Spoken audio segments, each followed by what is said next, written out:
గురువు గారి చాలా దగ్గర? మంది అబ్బాయిలు కూడా నేర్చుకుంటారు. అంటే వాళ్ళకు స్పెషల్‌గా ఏంటిదంటే, ఇప్పుడు నటరాజ్ రామకృష్ణ గారు ఆడవాళ్ళ కోసం ఆంధ్రనాట్యం ఎట్లా స్టార్ట్ చేశారో, పేరిణి శివతాండవం అనేది మగవాళ్ళ కోసం స్టార్ట్ చేసింది.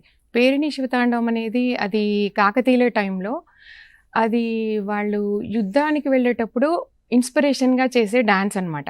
దాన్ని రీఇన్నోవేట్ చేసి నటరాజ్ రామకృష్ణ గారు అంటే బాయ్స్ కోసం, జెంట్స్ కోసం రూపొందించారు. మళ్ళీ రీఇన్నోవేట్ చేసి పేరిణి శివతాండవంని రూపొందించారు.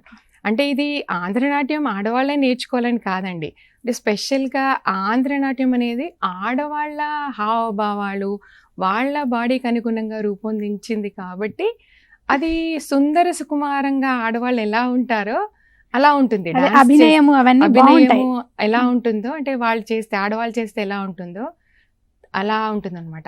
దానికోసం స్పెషల్‌గా రూపొందించింది కాబట్టి అది ఏకకేళిక పాత్ర అయింది అనమాట. అంటే సింగిల్‌గా ఒక డాన్సరు స్టేజ్ పైన చేస్తుంది. ఆవిడ అభినయం గానీ, ఆవిడ ఎక్స్‌ప్రెషన్స్ కానీ చాలా బాగా చేస్తుందనమాట ఈ ఆంధ్రనాట్యంలో.